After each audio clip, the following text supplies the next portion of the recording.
Bonjour à tous. Alors ce matin, je viens vers le Seigneur dans la joie et dans la paix. Et je vous invite à vous lever. Je ne dois pas parler assez fort.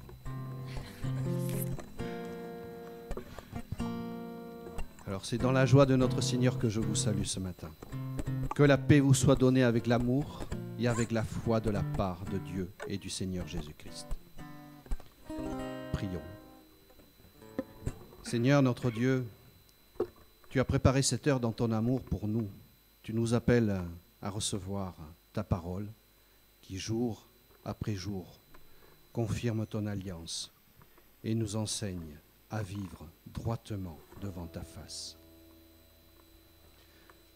Sois parmi nous comme tu étais parmi les disciples au jour de ta résurrection.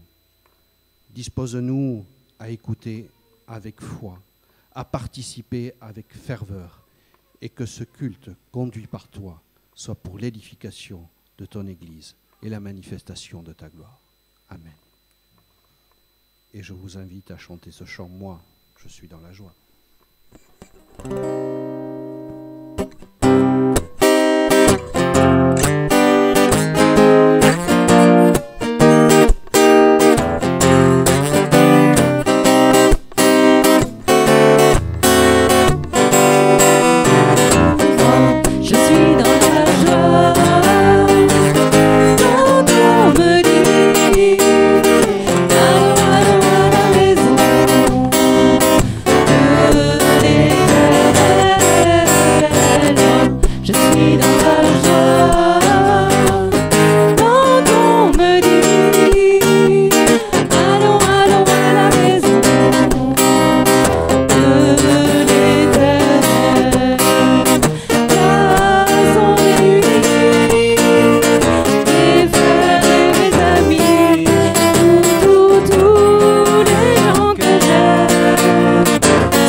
Et écoutons ces quelques vers du psaume 30.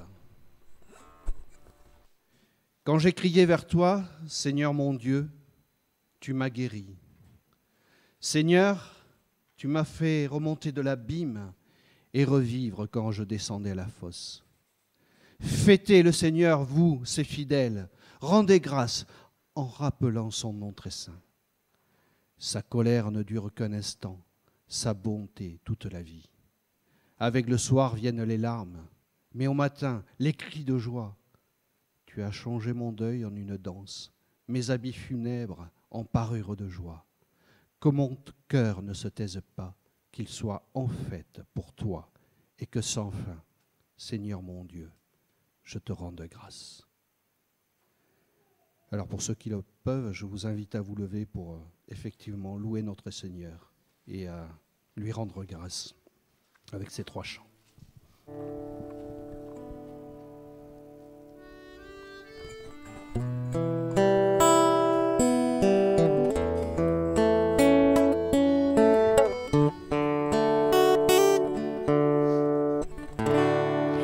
Nous voici, Seigneur.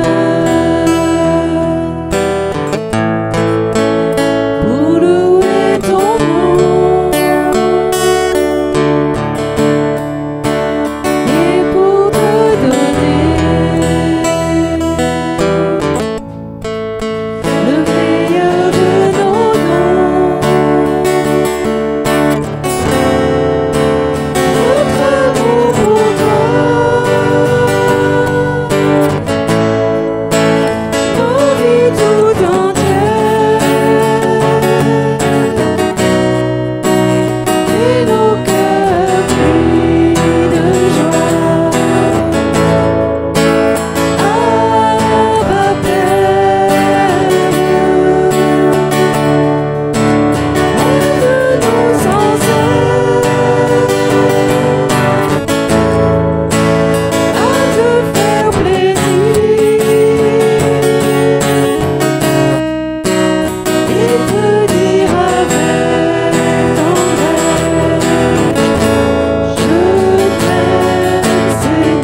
petit temps de recueillement, de reconnaissance dans la prière, dans un temps de silence où effectivement en élevant vos voix.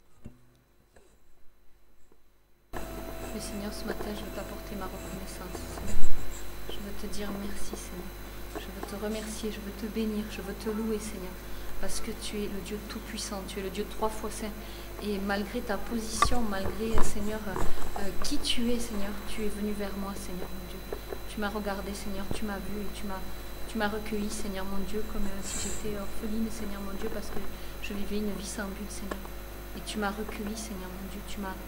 Tu m'as pris dans tes bras d'amour, Seigneur, mon Dieu, et tu m'as fait comprendre que malgré les méandres de la vie, Seigneur, tu étais avec moi, tu me portais, Seigneur, mon Dieu, quand je n'allais pas bien. Tu es tellement bon, Seigneur. Merci pour cet amour, Seigneur. Merci pour tes compassions, Seigneur. Merci pour tout ce que tu fais pour nous jour après jour, même dans les détails, Seigneur. Même quand on a l'impression que tu n'es pas là, que c'est un détail, Seigneur. Toi, tu es là dans les détails, tu es là dans notre vie de tous les jours, Seigneur. Tu as vécu cette vie, Seigneur, et tu nous connais, tu nous comprends, Seigneur. Merci de tout mon cœur, Seigneur. Et que ce matin, Seigneur, notre louange monte vers toi, Seigneur, et que tu puisses être réjoui dans ton cœur de Père, de voir tous tes enfants, Seigneur, en communion et joyeux pour toi. Amen. Amen. Oui, Père, je veux te remercier parce que malgré les difficultés, malgré les tempêtes que nous avons traversées, tu es là, ici et maintenant, tu es vivant. Merci Seigneur parce que tu nous permets aussi d'être là en ta présence.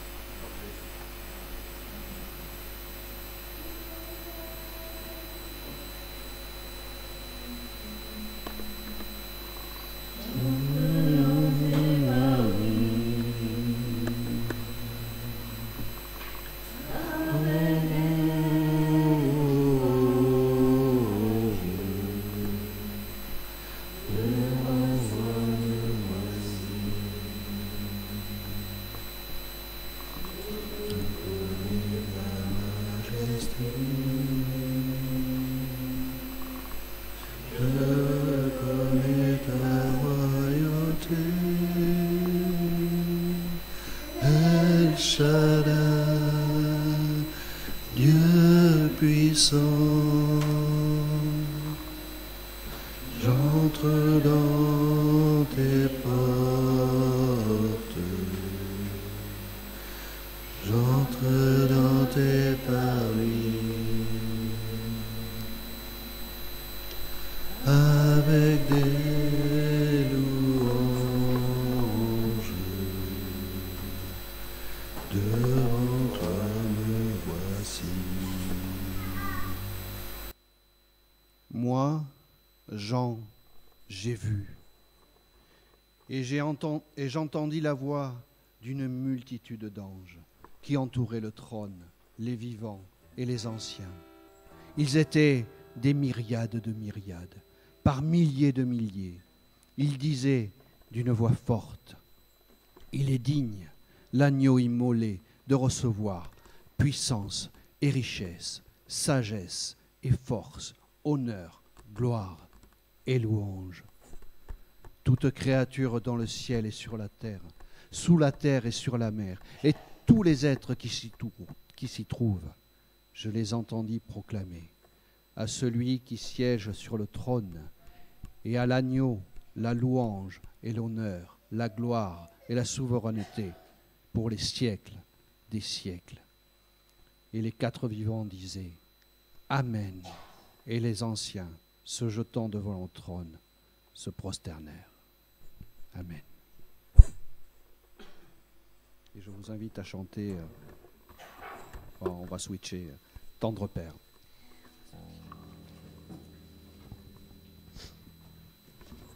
Je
Voici ce que Jean a écrit dans sa première lettre.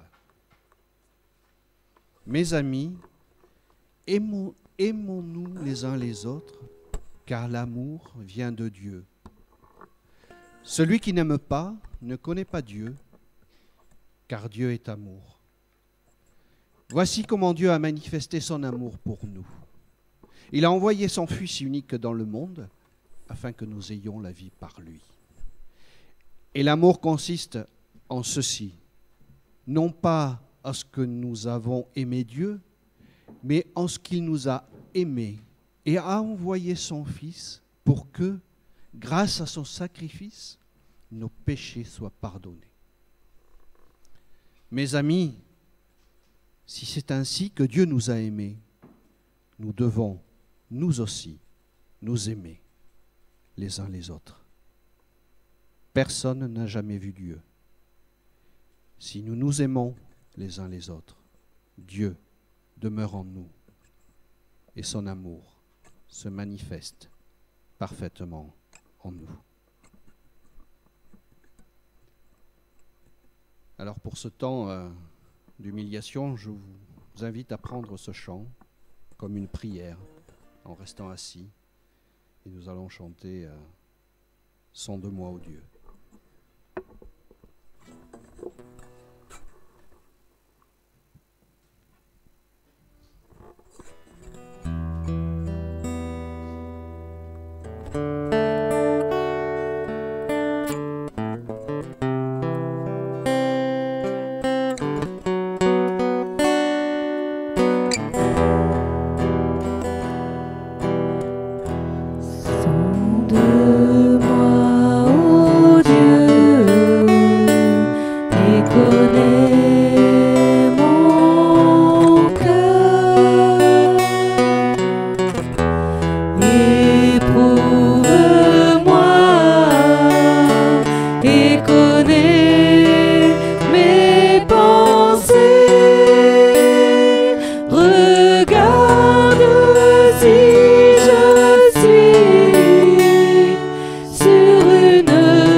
La bonté de Dieu est si grande et son amour pour nous est tel que lorsque nous étions spirituellement morts à cause de nos fautes, il nous a fait revivre avec le Christ, car c'est par la grâce de Dieu que vous avez été sauvés au moyen de la foi. Ce salut ne vient pas de vous, il est un don de Dieu. C'est ce qu'a écrit Paul dans Éphésiens 2. Alors soyez assurés que le pardon est pour tous ceux qui se repentent et qui se confient en Jésus-Christ. Alors je vous invite à vous lever et à chanter « Je veux n'être qu'à toi ».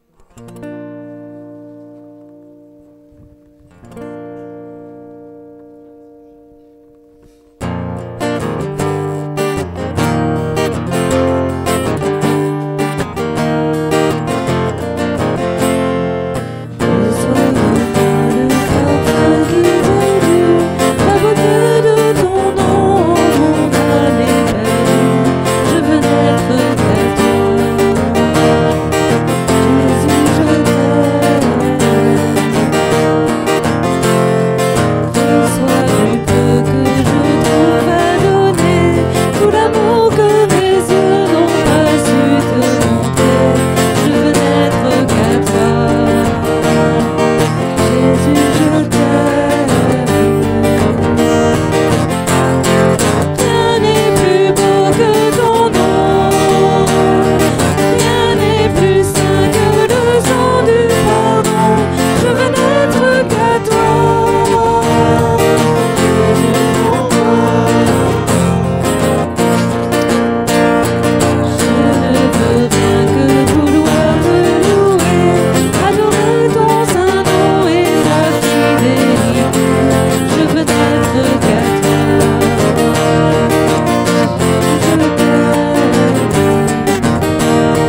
rester debout pour proclamer notre foi avec l'apôtre Jean. Je crois en Dieu. Dieu a créé toutes choses et c'est par sa volonté qu'elles subsistent. Dieu est amour. Il a envoyé son Fils unique dans le monde afin que nous ayons la vie par lui. Dieu est fidèle et juste pour nous pardonner nos péchés. Je crois en Jésus-Christ. La parole de Dieu a été faite chair. Elle a habité parmi nous et nous avons contemplé sa gloire. Jésus est la lumière du monde. Il est le chemin, la vérité et la vie. Il est le bon berger. Nous avons connu l'amour à ceci, qu'il a donné sa vie pour nous. Le Christ est ressuscité des morts. Il est le premier et le dernier, le vivant au siècle des siècles. Je crois au Saint-Esprit. Dieu nous a donné son Esprit. L'Esprit nous a fait naître d'en haut pour le royaume de Dieu. L'Esprit nous enseigne toutes choses et nous conduit dans toute la vérité. Amen.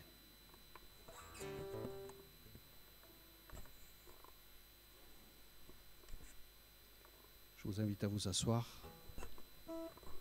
Et avant de laisser la place à Pierre, je vais juste prier pour ce message. Prions. Seigneur, tu es notre maître et nous sommes tes disciples. Et c'est de toi que nous avons tout à apprendre. Mais cependant, nous sommes souvent longs à comprendre et à croire ce qui concerne ton royaume. Mais tu nous as promis que ton esprit de vérité serait là pour nous conduire. Alors, ce matin, ouvre nos oreilles, dispose nos cœurs afin que nous recevions tous ensemble maintenant la connaissance du salut que tu nous accordes, Seigneur. Amen.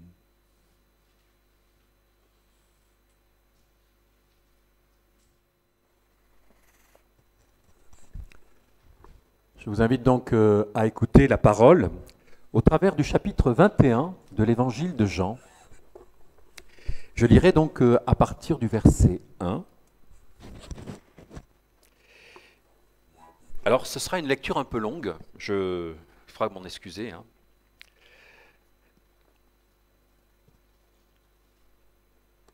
Après cela, Jésus se manifesta encore aux disciples sur les bords de la mer de Tibériade.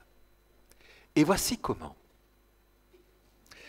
Il y avait là ensemble Simon, Pierre, avec Thomas, appelé Didyme, c'est-à-dire jumeau, Nathanaël de Cana de Galilée, les fils de Zébédée, et deux autres de ses disciples. Simon-Pierre leur dit : « Je m'en vais à la pêche. » Ils lui répondent : « Nous aussi, nous allons avec toi. » Ils partirent et montèrent dans la barque. Or, cette nuit-là, ils ne prirent rien. Au lever du jour, Jésus se tenait sur le rivage, mais les disciples ne savaient pas que c'était lui. Jésus leur dit : « Les enfants, auriez-vous quelque chose à manger ? » Ils lui répondirent : « Non. » Il leur dit : « Jetez le filet à droite de la barque et vous trouverez. » Ils jetèrent donc le filet, et cette fois, ils n'arrivaient pas à le tirer, tellement il y avait de poissons. Alors le disciple que Jésus aimait dit à Pierre : « C'est le Seigneur !» Quand Simon-Pierre entendit que c'était le Seigneur, il passa un vêtement, car il n'avait rien sur lui, et il se jeta à l'eau. Les autres disciples arrivèrent en barque, traînant le filet plein de poissons.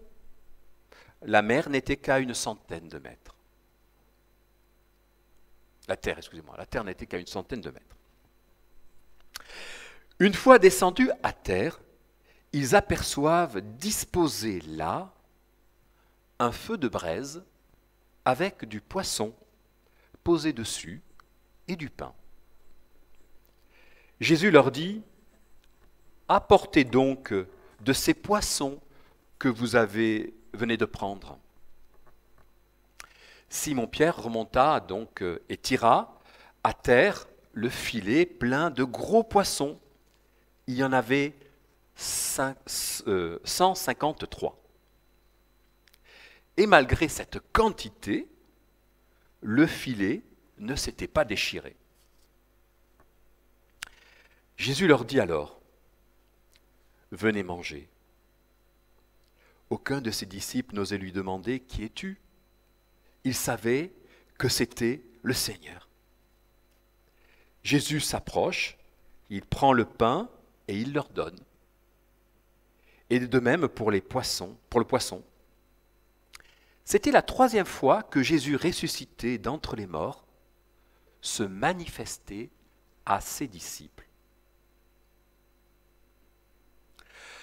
Quand ils eurent mangé, Jésus dit à Simon-Pierre, « Simon, fils de Jean, m'aimes-tu vraiment plus que ceci ?» Il lui répond, « Oui, Seigneur, toi, tu le sais, je t'aime. » Jésus lui dit, « Sois le berger de mes agneaux. » Il lui dit une 2e fois, « Simon, fils de Jean, m'aimes-tu vraiment ?» Il lui répond, « Oui, Seigneur, toi tu le sais, je t'aime. » Il lui dit pour la 3e fois, « Simon, fils de Jean, m'aimes-tu » Pierre fut peiné parce que la 3e fois, Jésus lui demandait, « M'aimes-tu » Il lui répond, « Seigneur, toi, tu sais tout, tu sais bien que je t'aime. » Jésus lui dit, « Sois le berger de mes brebis. » Amen, amen, je te le dis, quand tu étais jeune, tu mettais ta ceinture toi-même pour aller là où tu voulais. Quand tu seras vieux, tu étendras les mains, et c'est un autre qui te mettra ta ceinture pour t'emmener là où tu ne voudras pas aller. Jésus disait cela pour signifier par quelle mort, de quel genre de mort, Pierre rendrait gloire à Dieu. Sur ces mots, il lui dit, « Suis-moi. » Jusque-là, donc, la lecture de la parole de Dieu, que le Seigneur nous bénisse à travers elle. Amen.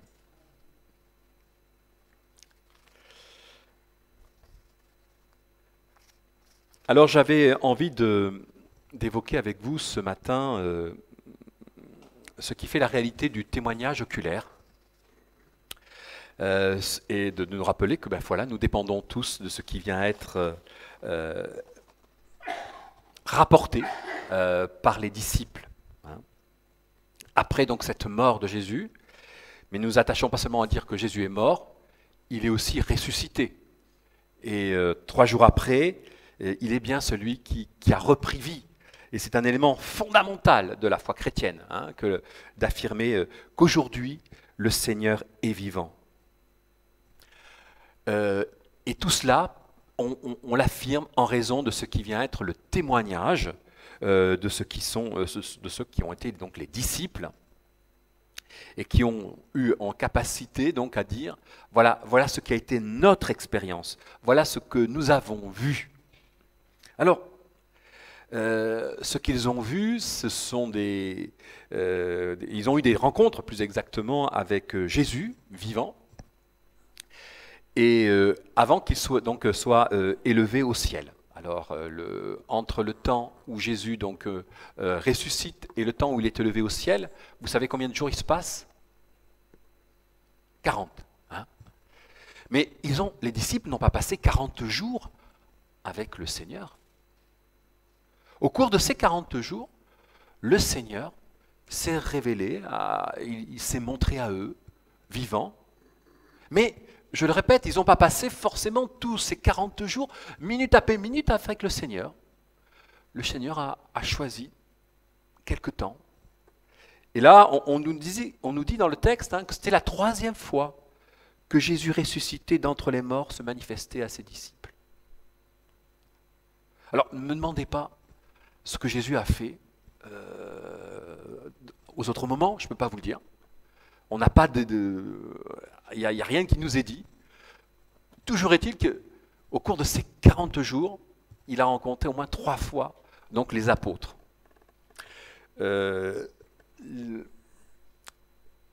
Paul, dans ce qui vient être la première épître aux Corinthiens, dit que Jésus s'est révélé donc, et s'est montré vivant donc, aux disciples, mais pas seulement qu'aux disciples. Il dit qu'il y a aussi 500 personnes qui l'ont vu ensemble.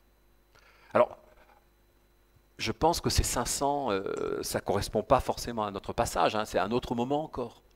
Et puis, il y a le moment même de l'ascension. Jean n'en parle pas, mais au moment où Jésus donc, est élevé en gloire, manifestement, les disciples ont aussi été témoins. Donc on pourrait dire que c'est une 4e fois. Alors est-ce qu'ils étaient avec les autres 500? Ça, je ne peux pas vous le dire. Mais n'empêche que ce qui est important pour nous, c'est de réaliser que par la parole, on nous fait part donc, du témoignage oculaire, donc des yeux, et plus que des yeux, mais voilà, des yeux de la part donc, des disciples qui ont bien vu quelqu'un de ressuscité devant eux. Et la parole, que ce soit l'évangile de Matthieu, l'évangile de Marc, l'évangile de Luc et l'évangile de Jean, ces 4 personnes qui regardent ce qui fait un peu les éléments de la vie de Jésus qui sont importants, en quelque sorte qui nous sont donnés à voir, ils se présentent à nous comme étant des témoins qui ont bien vu le ressuscité, celui qui était vivant. Et donc il y a tout un témoignage qui est porté à Jésus et qui ne passe pas par une seule source, en quelque sorte. Ce n'est pas qu'une personne. Il y a quand même différentes personnes. Et l'apôtre Paul viendra lui-même à dire, mais moi aussi j'ai fait l'expérience de voir le Christ. Le Christ s'est révélé à moi, vivant. Lorsqu'il est sur le chemin de Damas cette fois-ci. Là, Jésus est déjà monté en gloire, mais n'empêche qu'il a cette capacité à se manifester, à se révéler donc à des personnes par la suite.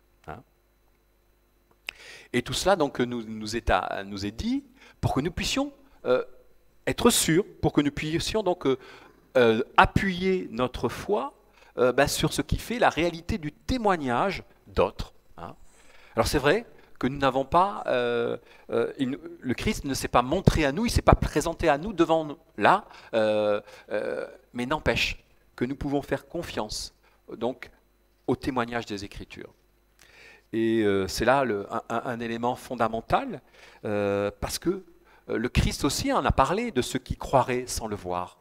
Et c'est important parce que ça nous parle à nous, ça parle de nous, et nous sommes invités donc à avoir maintenant cette confiance, malgré le fait que nous ne l'ayons pas forcément donc, vu, et que nous ne puissions pas forcément encore le voir.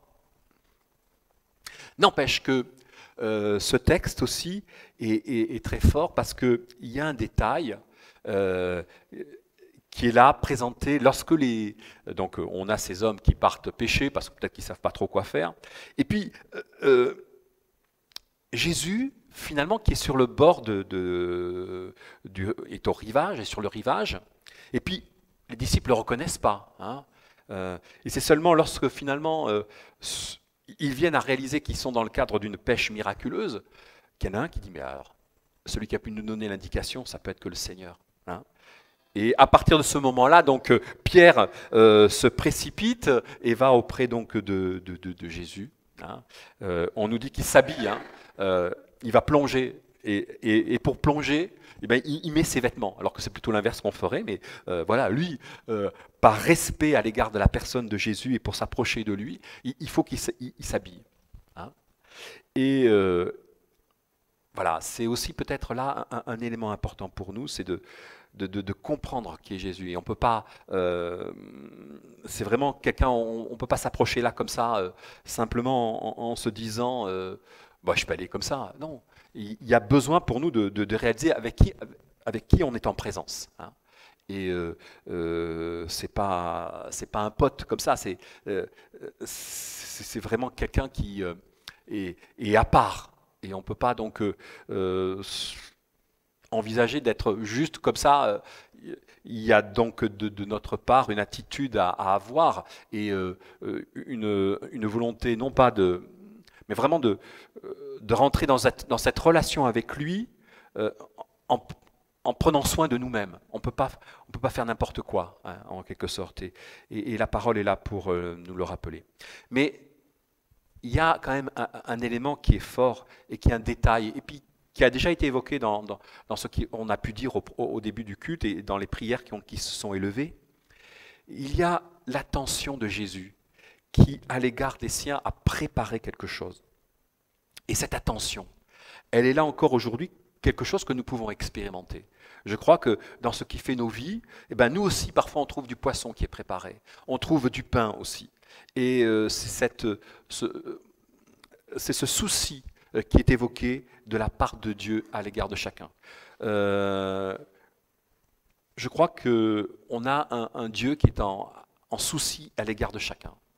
Et qui nous invite à réaliser que voilà, il est attaché ainsi à chacun.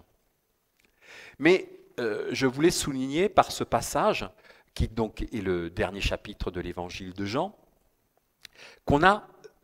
il est question de vocation.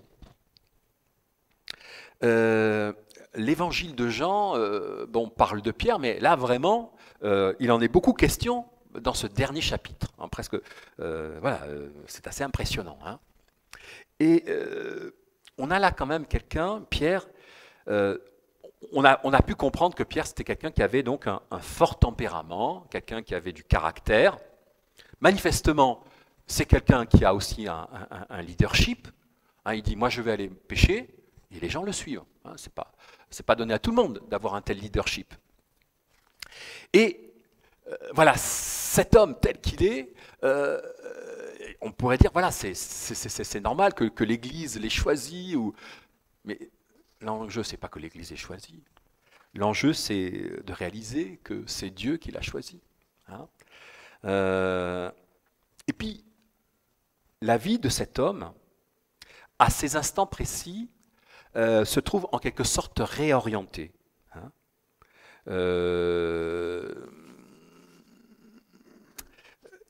Un homme qui est pugnace, qui en veut. Hein. On sait qu'à un moment donné même, il retire l'épée, il est prêt à en découdre. Cet homme va se retrouver par l'action de Jésus, en quelque sorte invité à se réexaminer et à remettre en quelque sorte les choses en perspective. Il va devenir... Et Jésus donc va, au bout du compte, lui rappeler que quelque part il a été appelé. Voilà, hein, c'est moi qui t'ai choisi. C'est pas toi qui t'es levé pour venir me voir et me dire voilà, je suis pour toi. Non, on se rappelle que c'est Jésus qui l'a choisi. Alors, dans l'évangile de Jean, c'est ce qui est assez extraordinaire.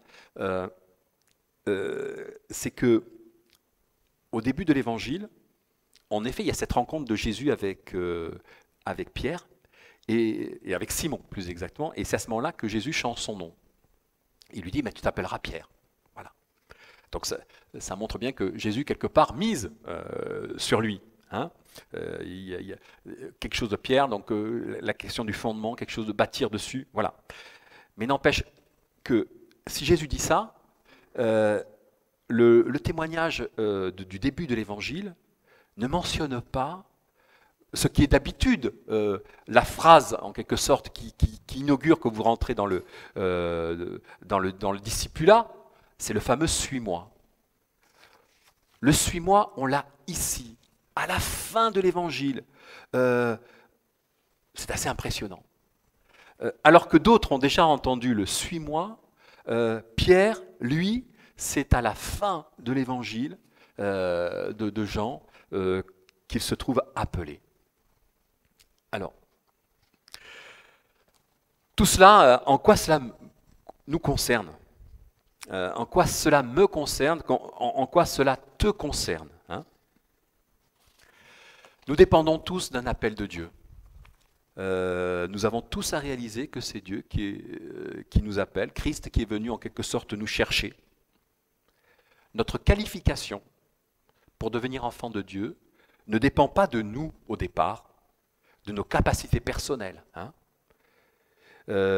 Mais c'est dès lors qu'il y a vraiment la volonté de dépendre, dans l'humilité de dépendre du Christ, que tout devient possible. Hein.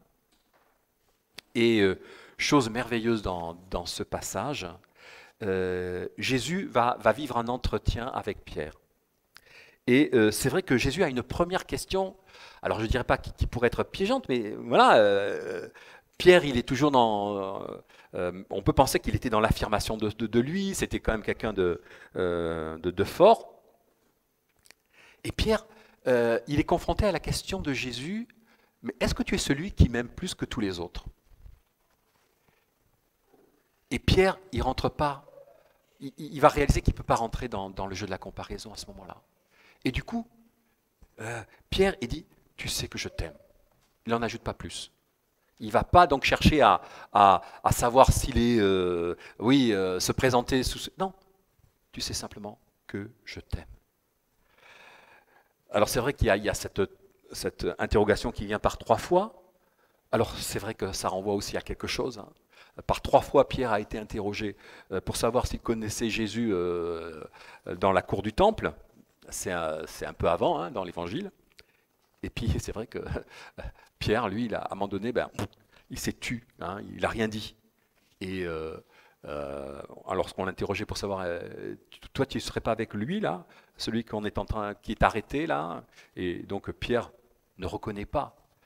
Donc Pierre a besoin d'être reconstruit parce que il est quelqu'un qui a trahi également. Hein, il est dans une difficulté majeure, c'est quelque chose qui pèse dans sa vie.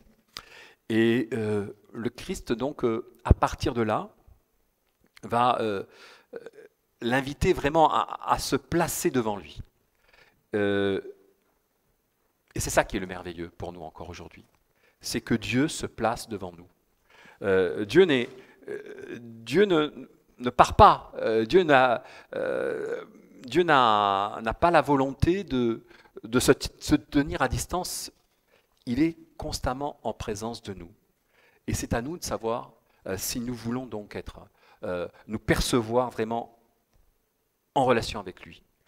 Et l'enjeu de nos vies, c'est de constamment être conscient, Dieu est présent, Dieu est là. C'est pas que je vais aller le chercher ou je vais aller le trouver quelque part, non, Dieu est là. Et Dieu est là, si bien que à partir de ce moment-là, puisqu'on perçoit que Dieu est là et que Christ est là, et qu'il est vraiment donc dans une volonté d'être en relation avec nous, et bien c'est à ce moment-là qu'on peut vraiment le suivre. Hein. Et cette réalité du suis-moi qui s'impose là à Pierre à la fin donc de l'Évangile et qui va ouvrir en quelque sorte ce qui va être toute sa vocation apostolique, mais c'est avant tout une vocation comme chacun d'entre nous, de disciples. Nous avons aussi nous à être dans ce suis-moi maintenant. Nous sommes chacun donc ce disciple que le Christ vient rencontrer et qui veut donc nous donner de comprendre que nous avons à le suivre, nous avons à nous attacher à lui. Et dans le monde qui est le nôtre, nous n'avons pas forcément cette habitude, il n'y a pas forcément ce témoignage-là qui est porté à l'égard de Christ. Et nous avons besoin donc de ce qui fait l'écoute de la parole pour rester devant l'enjeu qui est pour chacun d'entre nous, d'être dans une relation constante avec le Christ et d'être dans cette capacité à le suivre, malgré qu'on ne le voit pas. Aujourd'hui, voilà, l'enjeu, ce sera dans notre prière de dire, Seigneur, oui, j'entends que tu me suis et que j'ai à te suivre. Et j'ai à te suivre, c'est pas demain, mais c'est maintenant. Hein, c'est maintenant. À Pierre, il n'a pas été dit, tu me suivras à un moment donné. Non, l'enjeu, c'était d'abord de commencer. Et le commencement fait que les choses se répètent, se continuent, et quelque chose qui demeure. Alors si l'homme, parfois, a tendance à vouloir peut-être arrêter l'histoire, Dieu, lui, n'a pas la volonté d'arrêter l'histoire. Et il nous faut pouvoir, si jamais nous nous arrêtons de suivre, il nous faut pouvoir, à un moment donné, réaliser que nous avons à reprendre, à remarcher à la suite. La parole est là encore pour nous permettre de réaliser avec la personne même de Pierre, hein, qui, je vous le répète, est quand même quelqu'un qui a connu un grand vide hein, dans sa vie, hein, dans sa relation à Dieu. Hein, à un moment donné, il se retire complètement. Il n'est pas question pour lui de se dire d'être avec Jésus, alors que, bon, manifestement, il a un tempérament, tout ça, mais voilà, à un moment donné, il a failli. Mais Dieu, lui, ne faillit pas, et Dieu l'appelle. Et Dieu nous appelle encore aujourd'hui. Dieu l'a appelé, et Dieu nous appelle encore aujourd'hui, et il nous adresse ce « suis-moi ». Prions. Père éternel, nous voulons te bénir parce que cette phrase, elle est pour nous aussi, cet ordre encore aujourd'hui, suis-moi. Mais ce n'est pas seulement pour aujourd'hui, c'est pour tout instant. Donne-nous cette humilité de vivre dans le fait de t'accompagner.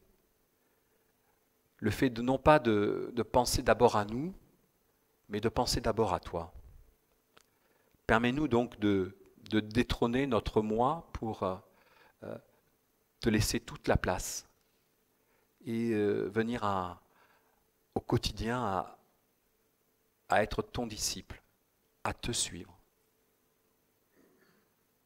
L'enjeu, ce n'est pas de savoir si on serait des apôtres, si on serait des gens importants ou dans l'Église, c'est d'être avant tout ton disciple, d'être dans cette relation avec toi. Si jamais il n'y a pas cette capacité à être en relation simple, directe avec toi, rien n'est possible. Rien ne peut démarrer, rien ne peut se faire. Et ce matin encore, ta parole est là pour nous recentrer, nous placer devant ce qui fait l'essentiel. Et nous voulons te bénir pour elle, pour ce qu'elle nous communique. Certes, elle est pour nous exigeante, mais elle est aussi pour nous vraiment réconfortante parce que elle fait part aussi de la réalité de ton souci, de ton soin à l'égard de chacun. Tes disciples, tu les as pas laissés, tu les as pas abandonnés. Tu leur as donné des temps où ils ont pu donc réaliser encore ce que tu voulais. Et c'est vrai aussi que tu leur as aussi donné du temps où ils n'avaient pas forcément donc une réalité visuelle, mais n'empêche que voilà, tu donnais à tes disciples ce qui était la direction et que tu veillais à ce que cette marche qui était la leur, elle se fasse vraiment selon ta volonté. Alors permets aussi que ce soit notre expérience encore au cours de cette semaine, que nous ne perdions pas de vue ce que tu attends de chacun et que simplement nous appliquions dans nos quotidiens à être donc disciples du Christ, à être en capacité de dire aussi je t'aime, simplement. sans chercher à rentrer dans une comparaison, sans chercher à voir ce qui est mieux que les autres, mais simplement dire, Seigneur, je t'aime. Je suis attaché à toi. Tout le reste n'est qu'accessoire et même pourrait paraître donc terrible et dangereux pour nous. Il suffit simplement d'être dans cette relation. Alors, donne-nous de pouvoir faire cette expérience encore au cours de cette semaine. Dans le nom de Jésus, Amen.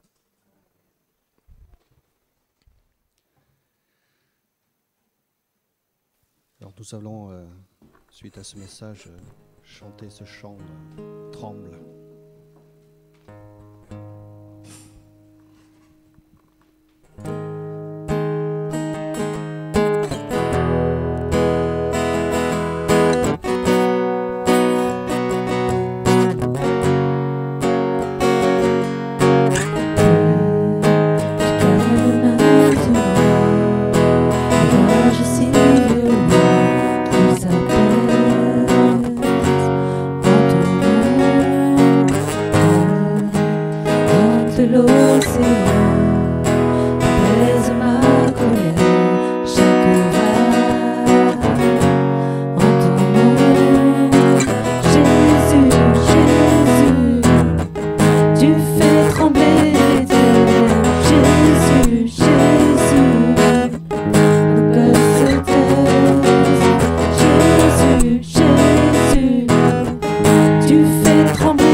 Après ce chant, après cette parole que nous avons entendue, après ces attentions que Jésus nous donne, nous pouvons entrer dans ce moment de reconnaissance où nous pouvons offrir quelque chose au Seigneur. Alors ça va être le moment de l'offrande et je vais demander quelqu'un de passer dans les rangs. Et c'est de nous que nous allons donner. Ce sont une partie de nous-mêmes. Et souvenons-nous de la parole de l'apôtre. Quand je distribuerai tous mes biens pour la nourriture des pauvres, si je n'ai pas l'amour, cela ne sert à rien. Alors, et en même temps, je vous invite à vous lever pour chanter ce chant infiniment grand.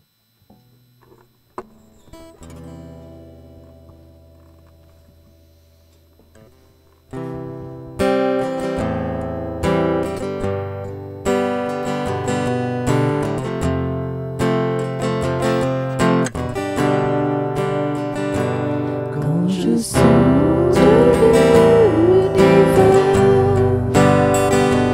les astres que tu as créés,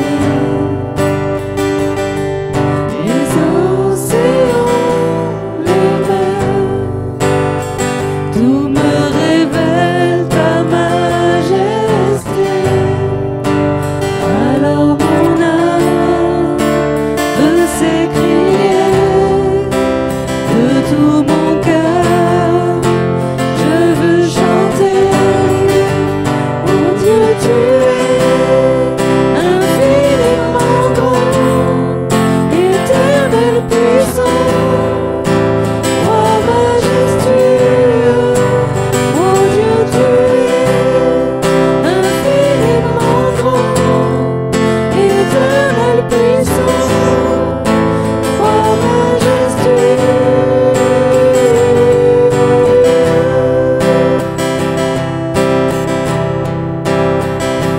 Quand je songe que tu m'as fait, que tu t'es révélé à moi, que pour moi tu as tout créé,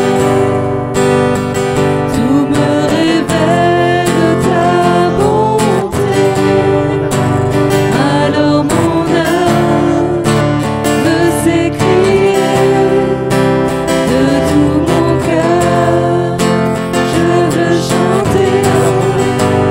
Alors mon âme veut s'écrier de tout mon cœur, je veux chanter. Mon Dieu, tu es infiniment grand, éternel puissant, roi majestueux. Oh Dieu, tu es infiniment grand, éternel puissant, roi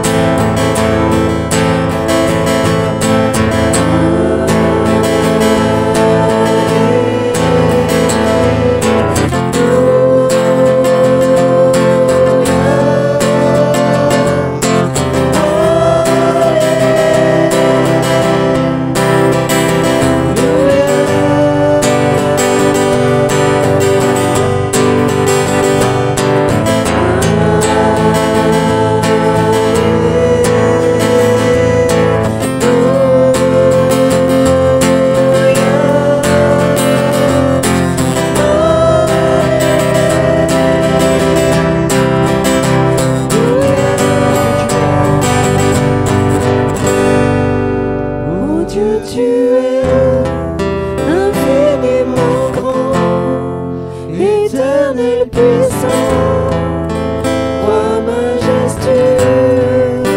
Mon Dieu, tu es infiniment grand, éternel puissant, roi majestueux.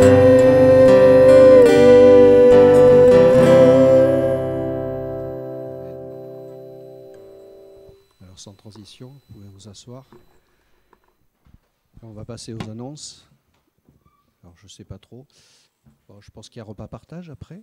Voilà, déjà on va commencer par ça. Ensuite, mardi, je pense qu'il y a les études bibliques, si je ne me trompe pas.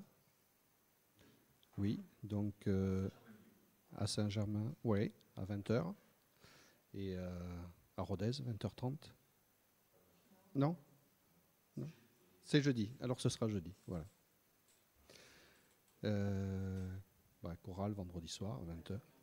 À 20h15. Bon. Hop. Matthieu 22. Pour le chapitre. Pour la... Chorale vendredi soir à 20h.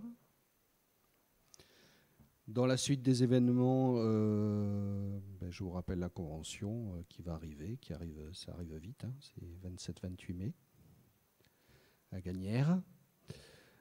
Avant que j'oublie, cette semaine, il y a eu la cantate, où ont participé Nathan, Emmanuel, Enzo, et avec Catel. Non, je ne l'ai pas oublié. Et Jean-Pierre, leur mari, les a rejoints hier soir. Donc, ils vous font part des remerciements pour les prières qui ont été adressées. Ils ont vécu des moments de grâce. Les concerts vendredi soir se sont bien passés.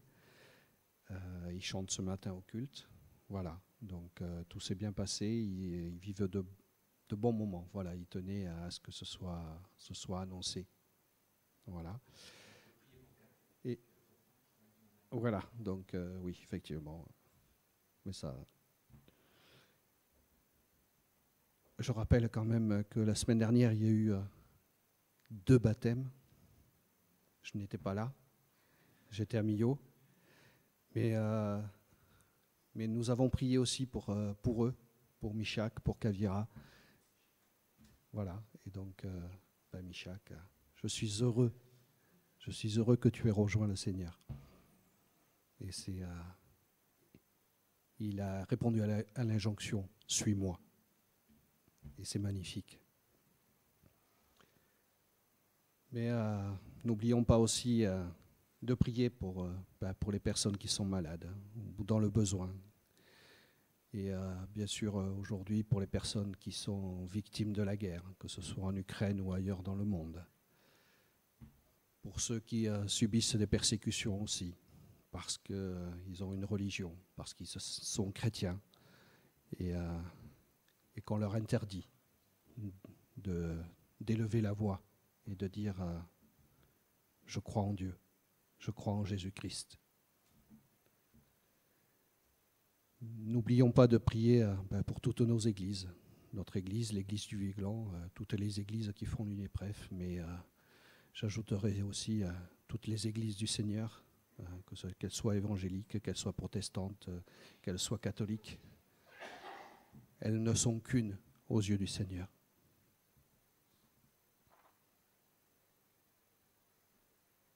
Et je voudrais aussi que nous prions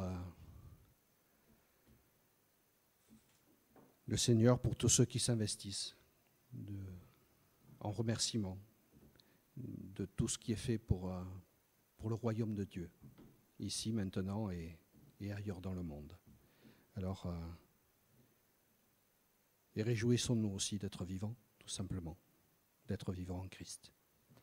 Alors je vous invite à la prière.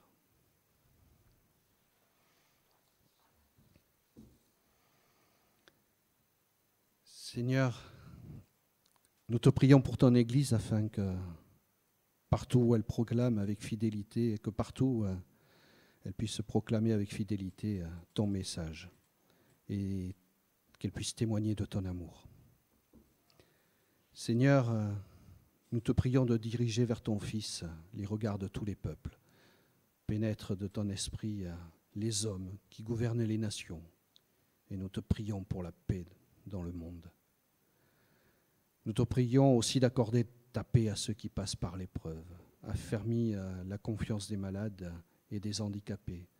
Assiste les pauvres et les personnes âgées. Relève ceux qui sont accablés par des difficultés de la vie. Rends l'espérance à ceux qui sont désemparés. Console ceux qui passent par le deuil et révèle ta présence à ceux qui sont seuls. Alors que ta paix, ô Dieu, sanctifie nos foyers, qu'elle unisse dans une même foi, mari et femme, parents et enfants. Veille sur ceux des nôtres qui vivent au loin, qu'en ce jour ils se souviennent de toi et communient ainsi avec nous dans l'action de grâce que nous t'adressons. N'abandonne pas ceux qui se sont éloignés de toi, mais conduis-les à la repentance. Seigneur, toi qui nous as tout donné en ton Fils Jésus-Christ, accueille nos prières.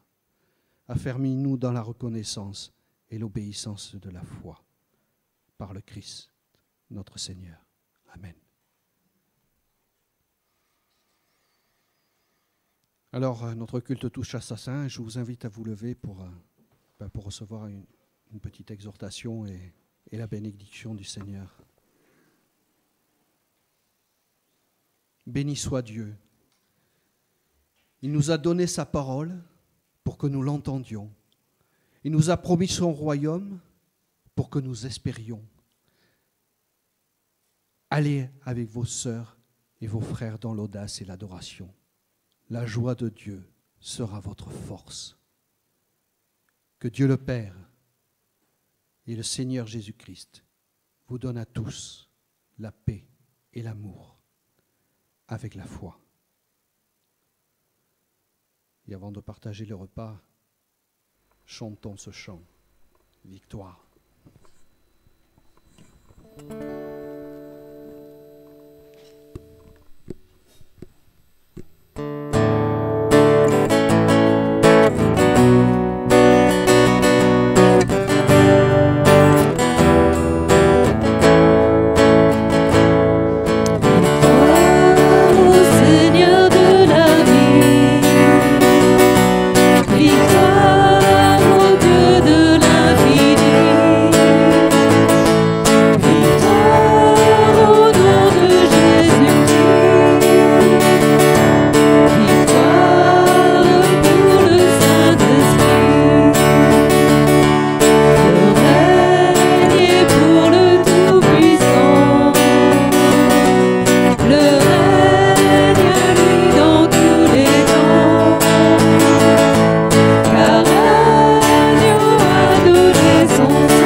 Bon dimanche à tous, bonne semaine dans la joie et la paix de notre Seigneur.